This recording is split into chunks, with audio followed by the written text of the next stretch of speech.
ngir seetal seeni loxo jëfandiku leen gel main Valda Val d'Afrique moo leen di may Sud Nutrition.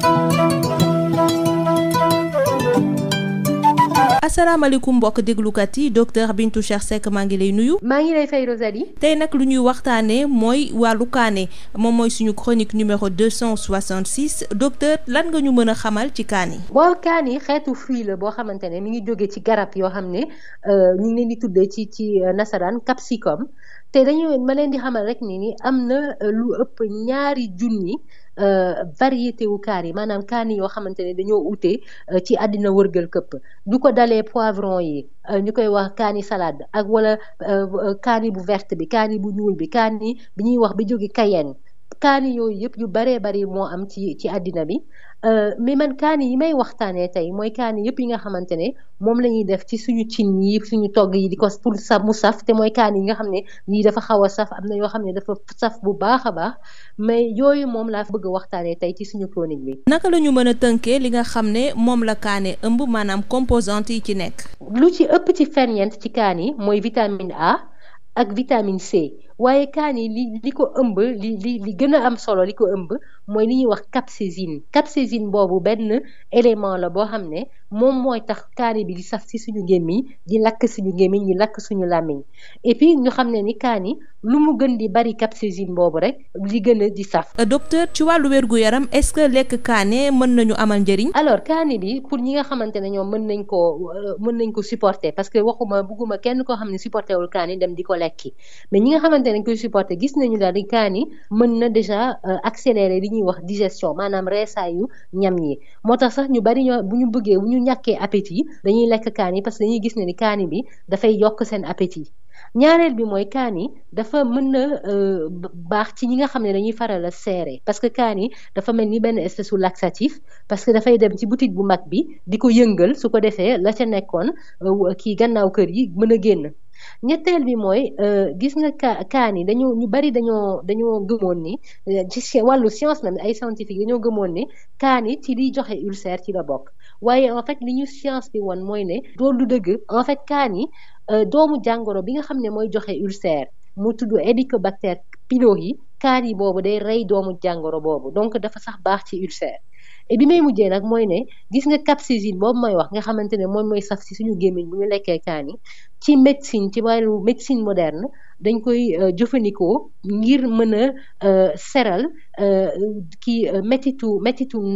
métitu neer yi diabétique yi mën a am ñu koy wax neuropathie diabétique capsaïcine am na ci solo et puis beneen traitement bi ñuy jëfandikoo aussi capsaïcine mooy métitu arthrose ku ñuy déglu fii rek xaw a mag tuuti rek xam nga ni métitu arthrose dafa métti te capsaïcine boobu gis nañu am na ci njariñ ci calmer métit yooyu. ba tey ci wàllu wér-gu-yaram est-ce que lekk kaane bu bari wala sax bu ëpp mën nañu gaañ. gis nga Rosalie dañuy gis tout le temps ci suñu chronique bi may wax ne ni en fait lu ëpp baaxul ak lu mënti doon te kaani bu ëpp nag gis nañu que dina indi ci nit li ñuy wax xerñeeñ maanaam tàkk-tàkk boobu ngay lekk ba pare acide bi nekk ci estomac bi yéegaat di tàkkal dënn bi loolu mooy xerñeeñ te kaani bu ëpp dina ko indi beneen bi mooy gis nga lekk kaani même bu fekkee ni ci ay par tuuti la ci koo xam ne dafa faral di am ay crise ou hémorroïde loolu mën na indi mën na tax ba en fait crise ou hémorroïde bi gën a tar di indi ay métit di indi ay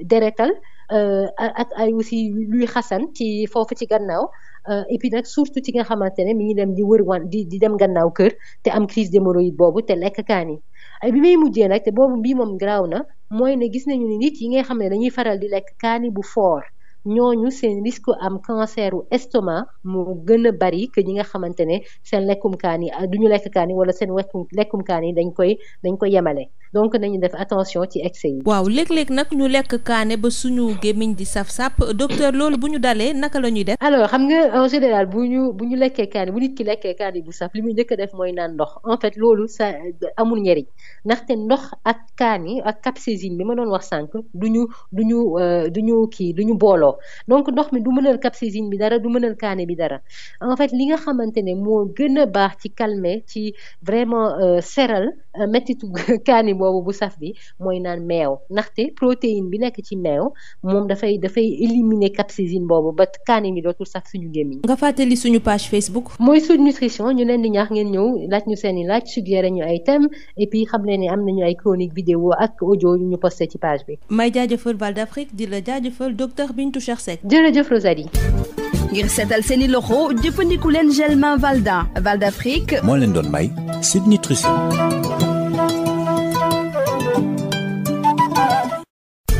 Le gel main Valda, efficace sur 99% des microbes. Val d'Afrique vous offre Sud Nutrition. Bonjour chers auditeurs, docteur Bintou Cheikh Seck, bonjour. Bonjour Rosalie. Chronique numéro 266, tout ce qu'il faut savoir sur le piment. Docteur, décrivez-nous le piment. Le mot piment désigne les fruits d'une variété de plantes qu'on appelle le capsicum. Et il existe plus de 2000 variétés de piments qui sont cultivés dans le monde. Donc, je donne quelques exemples. C'est le poivron ou les poivrons, le piment vert, le piment noir, le piment de Cayenne, etc. Mais les piments dont je vais parler sont les piments plus ou moins forts, qui ont un goût piquant et qu'on utilise comme condiment ou assaisonnement dans nos mets au Sénégal. Alors, quelle est la composition de ces piments? Alors, les piments en général sont riches en vitamine A, en vitamine C, mais surtout en ce qu'on appelle la capsaïcine. Et c'est le composant actif du piment qui produit la sensation de brûlure dans la bouche. Et plus la capsaïcine dans le piment est présente, plus le piment est fort et brûlant. Du point de vue de la santé, docteur, y a-t-il un effet bénéfique à consommer du piment? Alors, pour ceux qui supportent bien sûr le goût agressif du piment, on trouve que le piment d'abord accélère la digestion. Et d'ailleurs, c'est une des raisons pour lesquelles certains trouvent que le piment leur donne de l'appétit. Deuxièmement, il y a un effet laxatif aussi avec le piment parce que ça stimule les mouvements du gros intestin. Donc, pour certains qui ont des problèmes de constipation, manger du piment peut effectivement régler le problème. Troisième point, c'est que alors qu'on a longtemps cru que la consommation de piment entraînait l'ulcère, en fait, c'est l'inverse. Il se trouve que le piment a un effet bactéricide, c'est-à-dire qu'il tue la bactérie qui cause l'ulcère, qu'on appelle l'Helicobacter pylori. Donc ça, c'est un avantage. Et ensuite, la capsaïcine, vous vous souvenez, c'est l'ingrédient, la molécule active là, qui donne le goût du brûlant dans la bouche. La capsaïcine, en médecine moderne, est utilisée pour calmer les douleurs liées à la neuropathie diabétique, donc les diabétiques qui ont des douleurs liées à l'anomalie au niveau des nerfs. Une crème à base de capsaïcine peut calmer ces douleurs-là.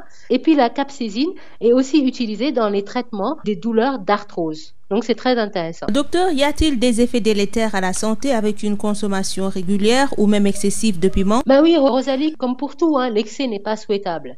Alors, avec de l'excès, le piment peut provoquer déjà des reflux gastro-œsophagiens. Donc, non seulement on va avoir les brûlures dans la bouche, mais ça va être aussi au niveau de la poitrine, au niveau de la gorge, etc. Parce que à cause des reflux d'acide de l'estomac dans l'œsophage. Un excès de piment, même en petite quantité, peut aggraver une crise d'hémorroïdes. Donc, pour les personnes qui sont susceptibles aux crises d'hémorroïdes, il faut surtout pas manger du piment parce que ça va entraîner des douleurs, des saignements et puis des démangeaisons, surtout au moment de la défécation, au moment où on va à la selle. La troisième complication, c'est qu'une consommation élevée de piment, surtout fort, augmente le risque de cancer de l'estomac. Donc, il faut vraiment faire attention. Comment calmer les brûlures dans la bouche quand on a mangé un piment particulièrement fort? Eh bien, ça, c'est une question intéressante parce que beaucoup, en général, on a recours à l'eau. Mais en fait, c'est tout ce qu'il ne faut pas faire. Il ne faut pas boire de l'eau quand on a mangé un piment particulièrement fort parce que ça ne sert à rien. La capsaïcine et l'eau ne se mélangent pas. Donc, le meilleur moyen de calmer la brûlure dans la bouche est de boire du lait parce que la protéine du lait neutralise l'effet de la capsaïcine. Voilà, Rosalie. La page Facebook, c'est Sud Nutrition. Venez nous poser vos questions, suggérez-nous des thèmes et sachez que beaucoup de chroniques vidéo et audio sont postées sur la page. Merci à Val d'Afrique et à vous, docteur Bintou Cheikh Seck. Merci, Rosalie. Le gel main Valda, efficace sur 99% des microbes. Val d'Afrique vous a offert Sud Nutrition.